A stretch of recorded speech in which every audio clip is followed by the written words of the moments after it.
શુભારંભે આજ રોજ ધોળકા ગામે 18મો પાટોત્સવ ઉજવાઈ રહ્યો છે અને લોકો ખભે ખભા મિલાઈ અને અહીંયા હાજર થયા છે।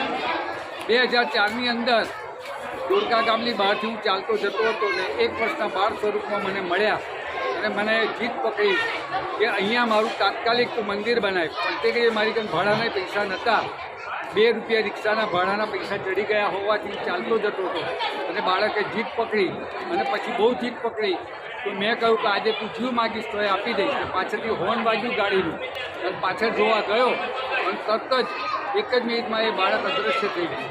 ત્યાર પછી આ ટોટલ સાથ અને સહકાર ગામના લોકોથી, ગામના વડે પડોશી અને જે માય ભક્તો છે એ બધાના થઈને 2 કરોડ 48 લાખમાં મંદિર તૈયાર કર્યું અને 10 વર્ષે ધામધૂમથી આ પ્રોગ્રામ કરી રહ્યા છે। 11મો પાટોત્સવ હેલિકોપ્ટરથી પુષ્પવૃષ્ટિ પણ કરેલી અને આ પૈસા ક્યાંથી આવે છે એ તો માં જાણે।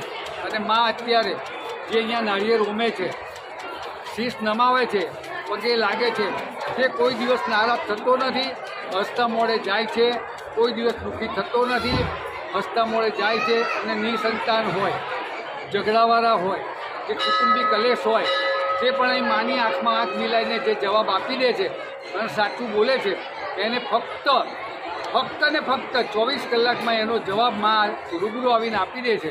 અને આ જ રીતે મારું નામ છે નગીનભાઈ મારફતિયા પટેલ, વાસદનો વતની છું અને મારી ફેક્ટરી પોઈચામાં હતી અને આ રીતે મારી મુલાકાત થઈને આ ગામના આજ રોજ પણ મને ખભે ખભા મિલાઈ અને દરરોજ બોલાવે છે, દર વખતે મને સ્વાગત કરે છે અને ધામધૂમથી આ પ્રોગ્રામ કરે છે। જય માતાજી।